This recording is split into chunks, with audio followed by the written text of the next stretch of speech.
L'Info 7, une présentation des caisses populaires Desjardins de Rivière-Portneuf, Saint-Paul-du-Nord, Sautomouton, Escoumins, Tadoussac et Sacré-Cœur.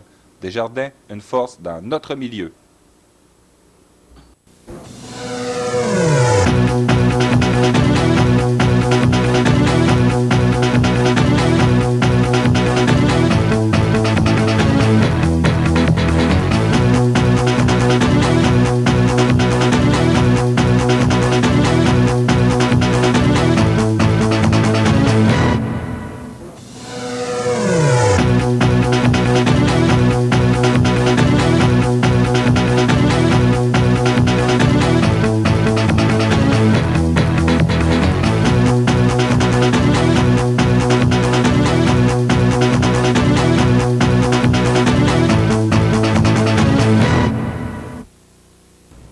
Bienvenue, Mesdames, Messieurs, à notre nouveau bulletin d'information de Télé 7. C'est après quelques semaines d'absence et quelques problèmes techniques dus à l'adaptation sur nos nouveaux équipements digitaux et numériques que nous vous présentons ce nouveau bulletin. Débutons immédiatement avec notre journée d'inauguration qui avait lieu le 14 septembre dernier. Denis Petit nous remémore cette journée extraordinaire. Tout récemment avait lieu l'inauguration du médium d'information qui est de plus en plus apprécié du public. Il s'agit bien entendu de votre télévision régionale communautaire. Les représentants du monde politique et hauts dignitaires étaient présents et tous ont souligné la nécessité et l'importance pour la région Haute-Côte-Nord d'une télévision à l'image des gens d'ici. OK, nous sommes ici en présence du représentant du député à l'Assemblée nationale, M. Louis Darakan. Bonjour, M. Darakan. Bonjour. J'aimerais que vous peut-être élaborer sur cette grande fête aujourd'hui, puis l'événement qui est la télévision régionale dans tous les foyers de la Haute-Côte-Nord. Bien, c'est un beau jour, effectivement, puisque les gens de la Haute-Côte-Nord seront désormais choyés du côté télévisuel avec ce regroupement de l'ensemble des télévisions communautaires. On va parler de ce qui se passe sur le territoire, ce qui intéresse les gens, ce qui est d'actualité. Et pour avoir œuvré longtemps dans le milieu des médias, je sais que c'est très, très, très important là, que les gens puissent voir et vivre leur réalité quotidienne. Nous sommes ici en présence du député de Charlevoix, M. Asselin. Bonjour, M. Asselin. Bonjour, bonjour. J'aimerais qu'on parle un peu de ce qui va se passer dans les différents dossiers que vous allez couvrir prochainement au niveau de la Chambre des communes. Bien, d'abord, pour rappeler l'événement de ce matin, l'inauguration de la télévision communautaire ici aux Escoumins, c'était extraordinaire. C'est que nous y avons cru dès le départ. Nous avons investi temps et argent par l'intermédiaire de vos impôts, bien sûr. C'est 40 000 $ qui a été donné pour la création de 3 emplois.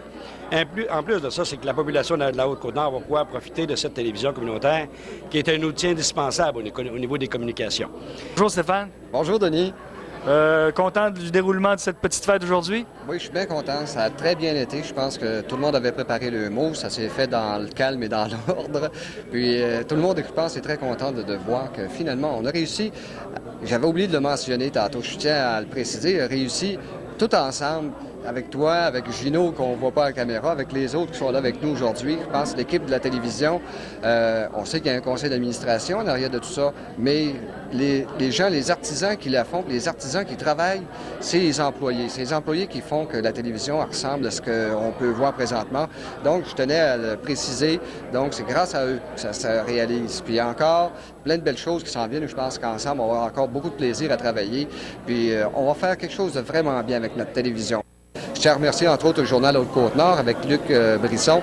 Ils sont là sur place, donc on va avoir des belles pages dans le journal qui vont montrer qu'est-ce que c'est. Les gens pourront le voir à la télévision puisqu'on va leur présenter aussi. C'est une journée mémorable, je pense, pour tout le monde. Il y a d'autres projets qui vont le déposer. On aura encore le plaisir de faire plein de choses avec ça. Puis comme vous pouvez voir, on n'est pas des jumeaux, mais on a quand même des articles de promotion. On a des beaux chandails. On va avoir des belles casquettes aussi à l'effigie de la télévision régionale.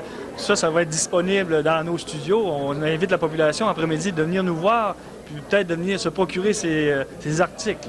Oui, puis en plus, il faut mentionner que les gens, pour nous venir en aide un peu d'une certaine manière, parce que ça nous prend de l'argent à fonctionner, on a une belle loterie qui a été lancée également aujourd'hui, cette journée d'inauguration-là. L'Auto Télé 7, les gens peuvent se procurer à des montants de 20, 50, 100 $ à gagner, à rafler en grattant cette loterie-là. Puis ça, bien, ça nous permet à nous d'aller chercher des équipements supplémentaires. Ça permet, entre autres, de pouvoir fonctionner là, dans la télé.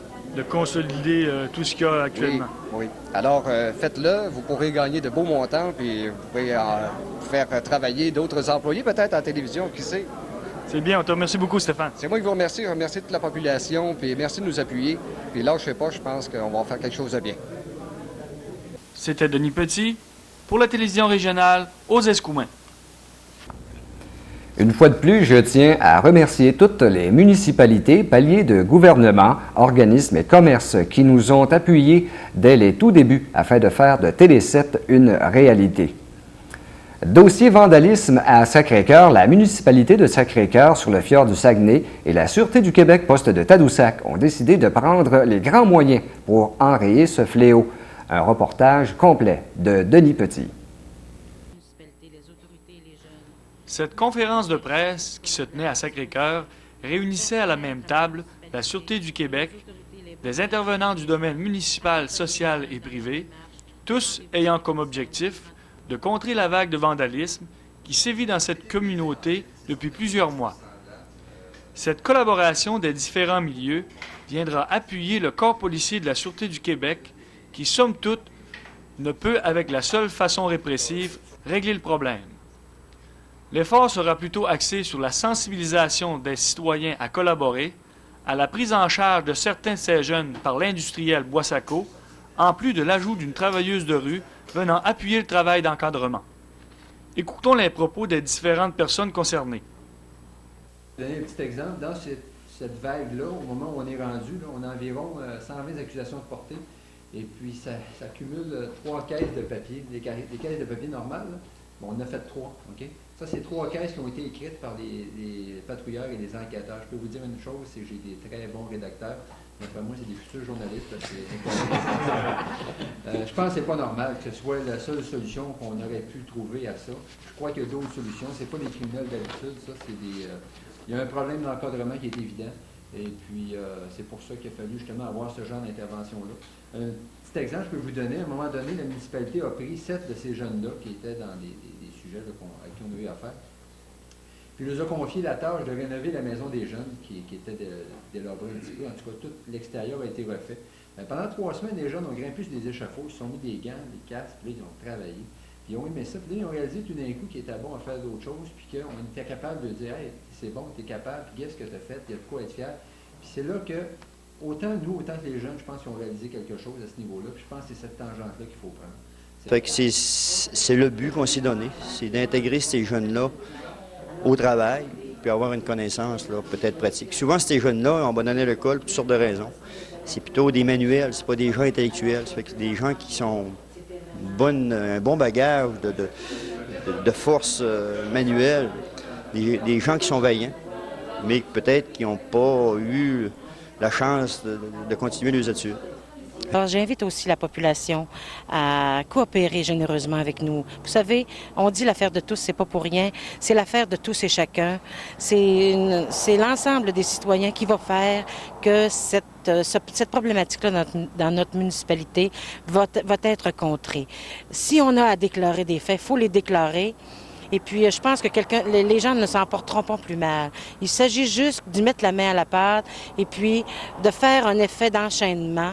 Puis je pense qu'à partir de ce moment-là, nous allons arriver tous ensemble à redonner à notre village cette sérénité qu'il avait avant. Non pas que présentement c'est invivable chez nous, pas du tout. C'est que ça altère un peu le climat et puis ça crée un malaise. Puis on voudrait chez nous, étant donné qu'on a toujours vécu en harmonie avec les citoyens, la nature et tout ça. On voudrait que ça continue. Alors moi, je demande à la population de Sacré-Cœur, s'il vous plaît, si vous voyez, si vous avez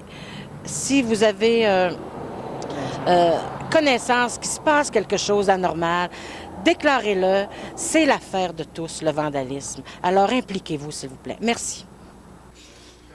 En résumé, tous osent espérer que cet effort de collaboration apportera des résultantes dans un avenir rapproché. C'était Denis Petit à Sacré-Cœur sur le fjord du Saguenay. Toujours concernant la Sûreté du Québec de Tadoussac, M. Jocelyn Latulippe vous rappelle que vu la recrudescence d'introduction par effraction et vol d'argent dans les commerces, vous devez être vigilant. Les commerçants sont invités à cacher l'argent du tiroir caisse, indiquer que celui-ci ne contient que 50 $ pas plus le jour et de s'assurer que les portes et fenêtres sont bien verrouillées lorsque vous quittez les lieux.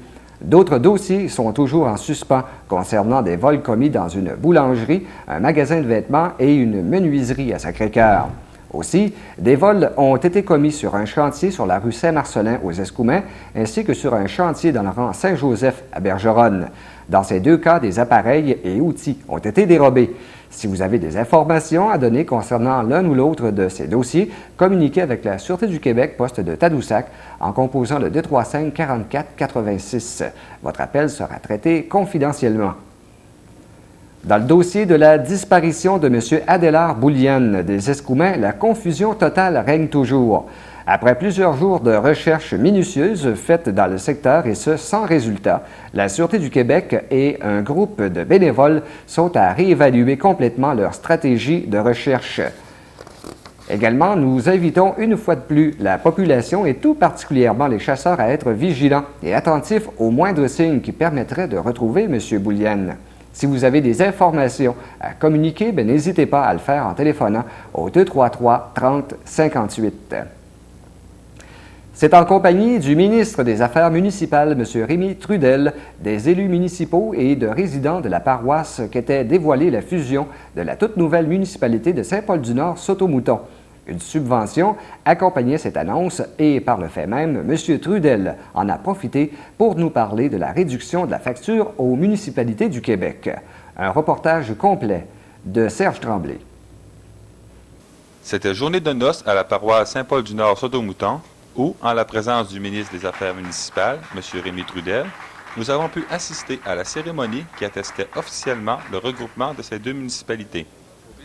Comme à chaque célébration de mariage se joint une dot, le ministre n'y a pas fait exception en éjectant tout près de 300 000 $ dans la nouvelle municipalité, dont une partie servira à la réfection du système d'aqueduc de la baie des Bacons. M. Trudel a profité de l'occasion pour souligner l'effort de collaboration des deux conseils municipaux qui sont parvenus de façon démocratique à la réunification de ces deux communautés. Il faut souligner le mouvement qui s'est accompli ici. Et le processus de regroupement à Saint-Paul-du-Nord-Sautomouton, il est exemplaire pour le Québec. Et je vous le dis, je vous cite en exemple partout. Parce que il s'est ici déroulé un processus qui non seulement est conforme à l'esprit général de ce que nous espérons comme mouvement dans 416 municipalités de petite taille au Québec qui ont été invitées à former 179 nouvelles communautés municipales d'ici le 1er janvier 1999. Non seulement c'était conforme, mais vous avez un peu fait école. Je m'aperçois au passage que, messieurs les maires, vous étiez entourés d'une majorité féminine, ce qui n'a certainement pas nui au regroupement. Y ont-ils bénéficié dans la nouvelle municipalité d'un traitement de faveur? Répondez-leur oui. Oui, vous avez eu un traitement de faveur parce que vous avez posé un geste qui va vers l'avenir. Il y a d'autres gestes dans d'autres communautés qui peuvent être posés dans la direction de l'avenir. Et ça, on l'a indiqué, c'est écrit, il y a un préjugé favorable en termes de consolidation. Autre bonne nouvelle, cette fois-ci pour l'ensemble des municipalités de toute la province, qui verra la facture salée de 500 millions réduite à un pourcentage uniformisé de 4,5 %. Cette réduction se traduit par une baisse de la contribution des municipalités de la Haute-Côte-Nord, celle-ci passant de 880 000 à 308 000 $. Cette nouvelle a réjoui, il va sans dire, M. Gaston Tremblay, maire de Forestville, à qui on demandait un effort initialement de plus de 236 000 $, ramené à un montant de 56 000 $.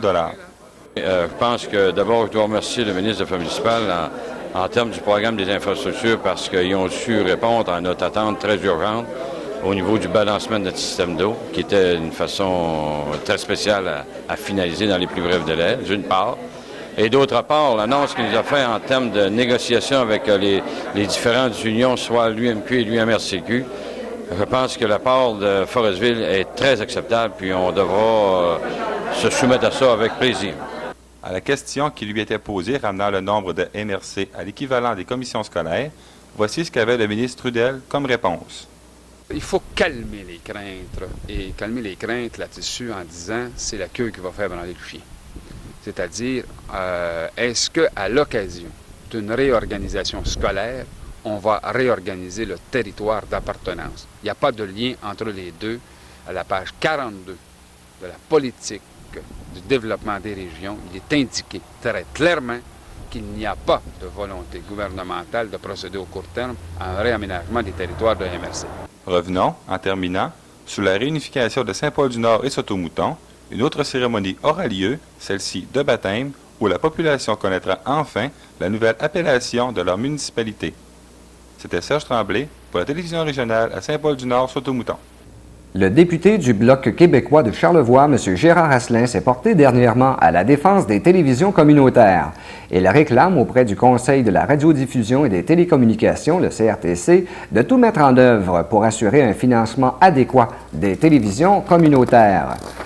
Pour qu'elles répondent aux besoins des gens en offrant une programmation proche de leurs préoccupations, les télécommunautaires doivent demeurer l'alternative aux stations commerciales. Nous tenons également à féliciter M. Asselin, qui, lors du caucus du parti qui se déroulait à Ottawa dernièrement, a été nommé par ses collègues à la vice-présidence du Bloc québécois. C'est depuis un peu plus de 2 semaines qu'a débuté la liaison Forestville-Rimouski.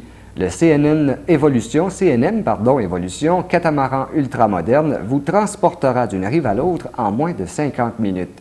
Denis Petit était dernièrement à son bord. La traversée du Saint-Laurent peut maintenant se faire à la hauteur de Forestville grâce à la réalisation du traversier CNM Évolution. Pour avoir une meilleure idée de ce que représente ce nouveau type de bateau, nous avons rencontré le capitaine.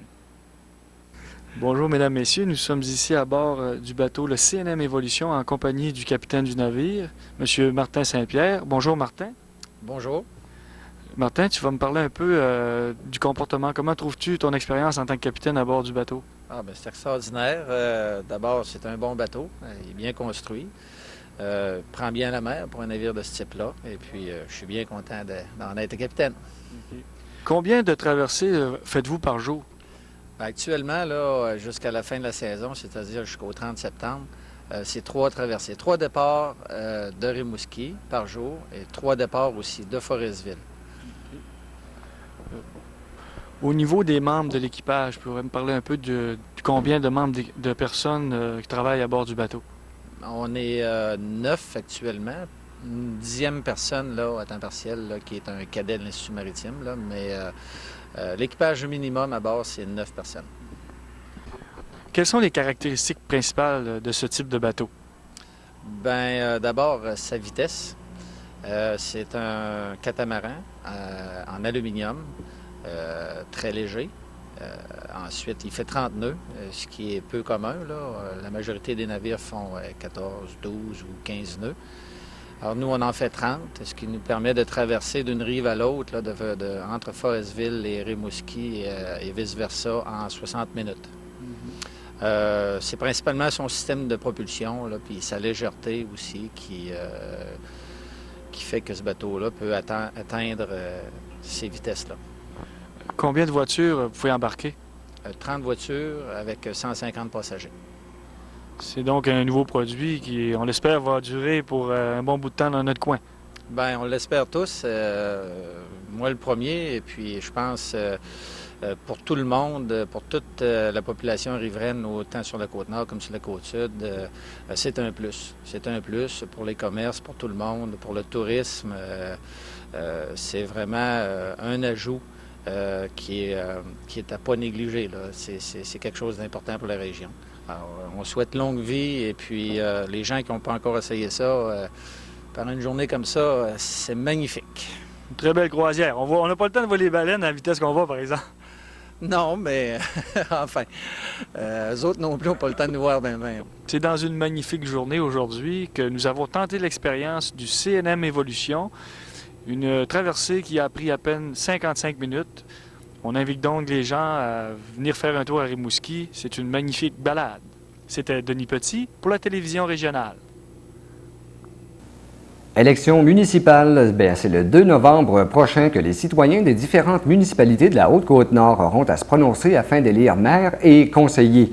Pour ce qui est des Escoumins, les candidats ont jusqu'au 10 octobre pour déposer leur candidature afin d'occuper les postes de maire et conseiller au siège numéro 2, 3 et 5.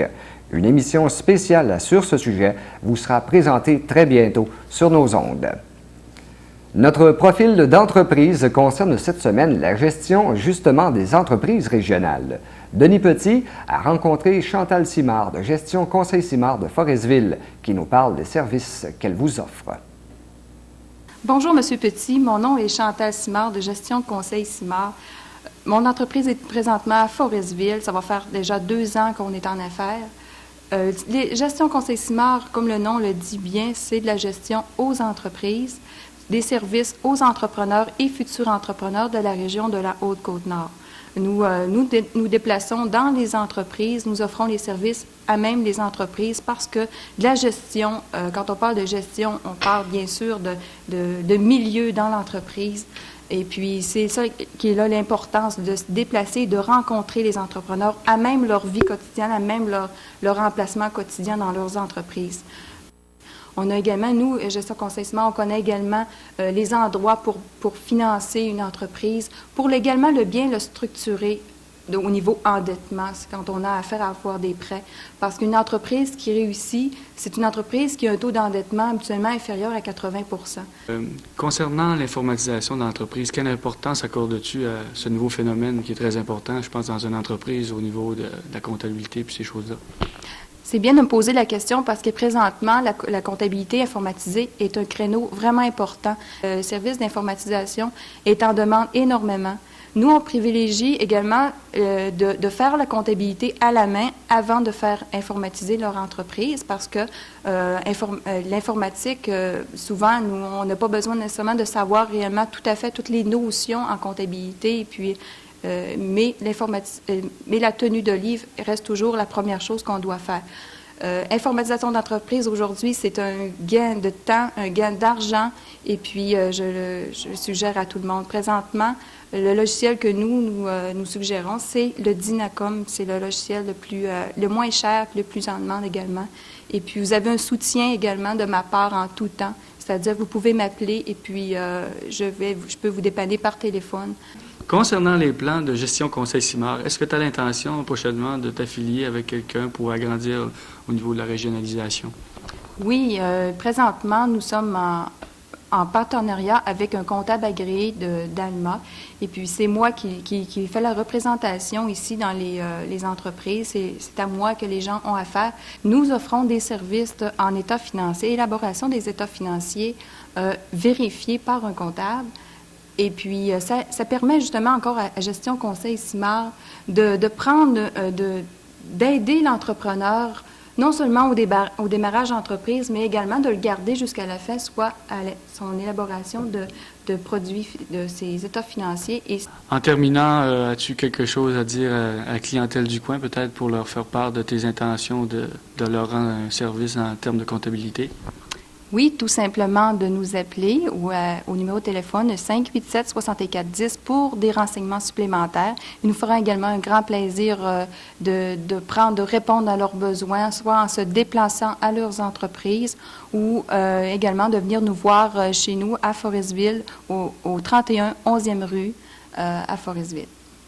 Sur ce, on te remercie beaucoup de t'avoir déplacé pour ce magnifique reportage. Merci beaucoup, M. Petit. Dans le dossier de la fusion des commissions scolaires de Tadoussac et Berzémis, M. Gabriel Yvan Gagnon, député à l'Assemblée nationale, nous parle du projet pilote tel que souhaité par les différents intervenants au dossier. Qui est attendu comme proposition, c'est un nouveau corps politique. Donc, on taille dans le neuf. Le niveau qui nous est demandé de l'intervention qui est recherchée, c'est à un tout autre niveau que ce qui a pu être discuté jusqu'à maintenant. De telle sorte que ce soit une véritable expérience pilote. Et bientôt, le 24 septembre, nous aurons une première rencontre auquel participera des personnes ressources qui sont affectées d'abord par Mme Marois, son directeur adjoint à son cabinet, M. Damour, participera à notre rencontre. Le ministre des Affaires municipales, M. Trudel, a mis à la disposition du comité une personne ressource en la personne de M. Gilles Boulay, qui a une expertise considérable en matière de développement régional. Et nous attendons le nom de la personne qui sera affectée là, par le ministre responsable au développement des régions. Et cette nomination-là va se faire de concert aussi avec le ministre responsable de notre région, M. Paul Bégin. C'est que ce comité aura aussi à regarder quel est dans le contexte de la décision actuelle de Mme Marois, quel est le modèle de gestion décentralisée qui conviendrait le mieux. Et ça pour rencontrer les contraintes ou les objectifs déjà fixés là, par le redécoupage territorial. Ça, c'est le premier volet. Mais le second, et ce sur quoi nous allons mettre le plus d'efforts possible pour avoir le meilleur produit, c'est la proposition qui en émanera pour faire une expérience pilote selon les vœux qui ont été exprimés par Mme Marois et selon les attentes aussi que le milieu a. Du côté de la culture, les organismes l'Alliance des femmes et Ressources Parents-Enfants sont heureux de vous informer que les ateliers Maman-Enfant sont de retour cet automne. Ces ateliers s'adressent aux mamans accompagnées de leurs enfants âgés de 0 à 4 ans et débutent les 1er et 2 octobre à 13h30 au 108 principal Sacré-Cœur. Pour information et inscription, vous faites le 236-91-32. Le député de Saguenay à l'Assemblée nationale, M. Gabriel Yvan Gagnon, vient de confirmer le montant des subventions qui seront versées cette année aux organismes qui se consacrent à l'éducation populaire et à l'alphabétisation. Plus de 118 164 $ seront répartis, dont 7 925 à l'Alliance des femmes à Sacré-Cœur, 3 050 $ au Centre des femmes de Forestville et 2 000 $ au Centre d'action bénévole Le Nordais, également de Forestville. En collaboration avec le Service de l'information de Communication Québec, votre télévision régionale Haute-Côte-Nord est heureuse de vous annoncer que l'émission de télévision Service aux citoyens vous sera présentée sur nos ondes de 3 à 4 fois par semaine. Cette émission traitera de plusieurs thèmes suggérés par les différents organismes et ministères de la région sur des sujets variés et d'actualité et permettra aux auditeurs d'en apprendre davantage sur de nombreux programmes et services gouvernementaux. Dans quelques instants, on est de retour avec les sports.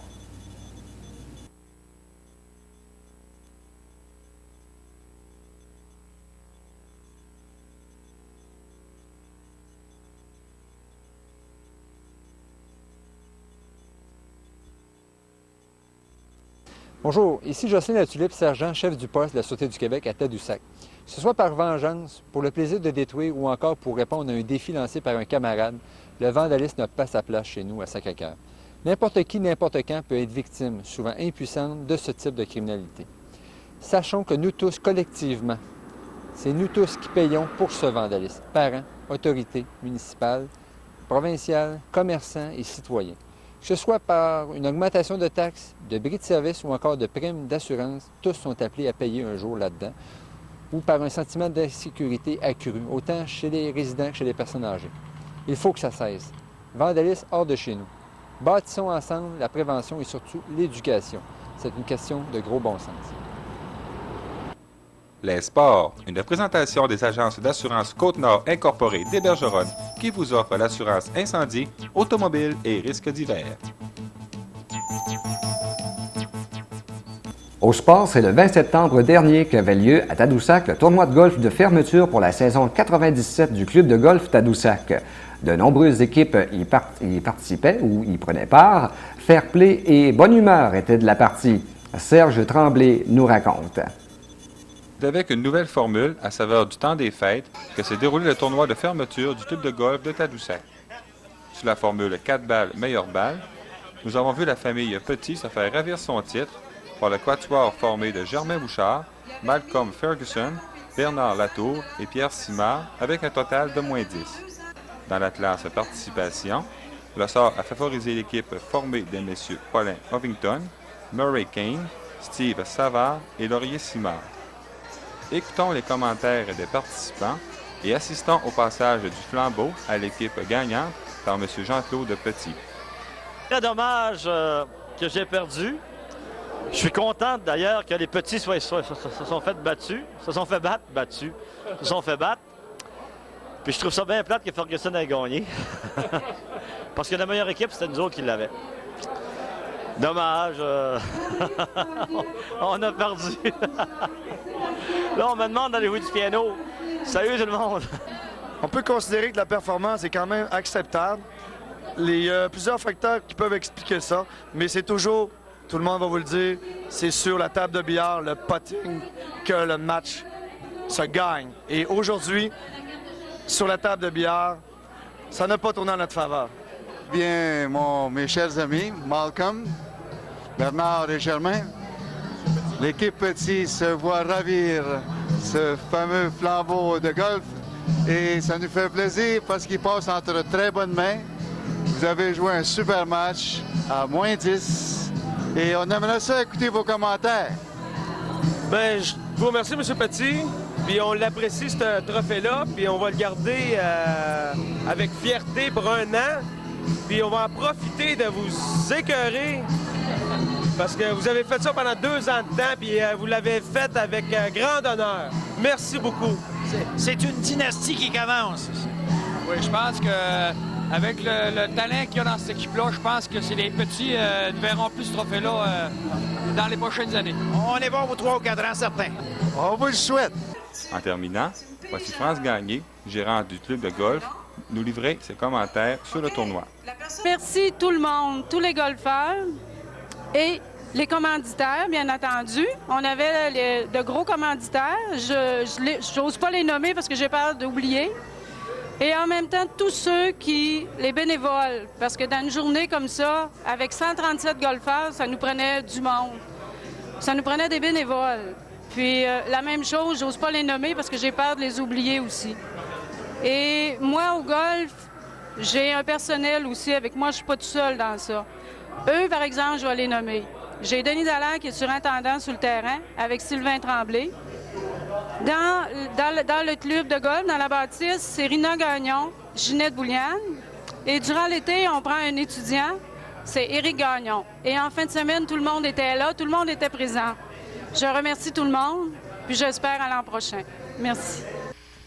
C'était Serge Tremblay pour la télévision régionale à Tadoussac.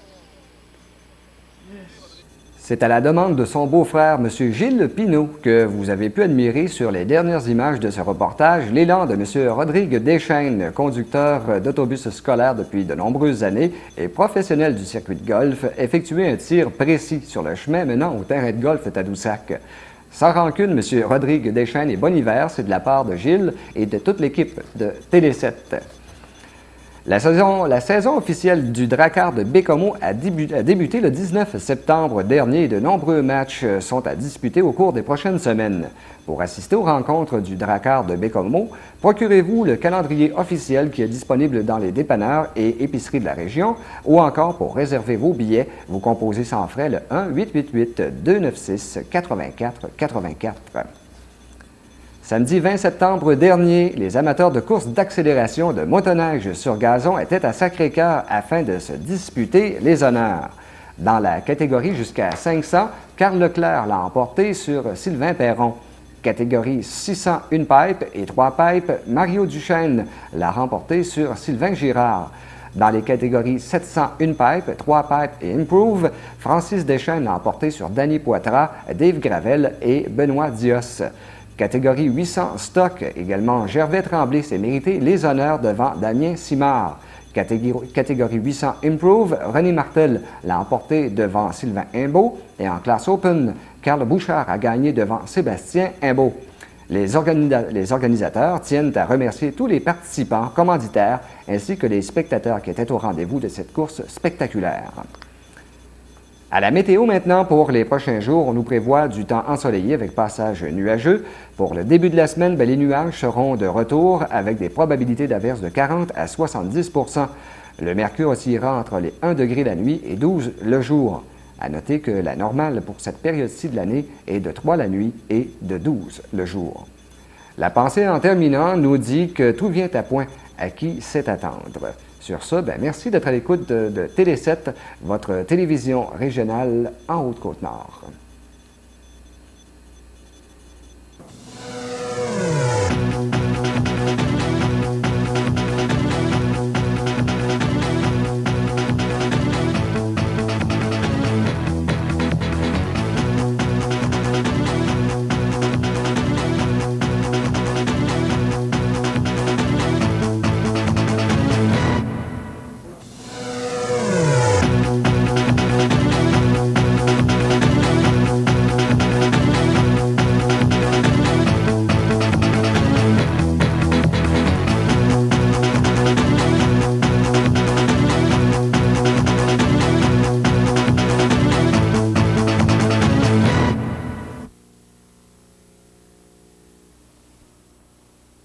L'Info 7 vous était présenté grâce à la collaboration des caisses populaires Desjardins de Rivière-Portneuf, Saint-Paul-du-Nord, Sautomouton, Escoumins, Tadoussac et Sacré-Cœur.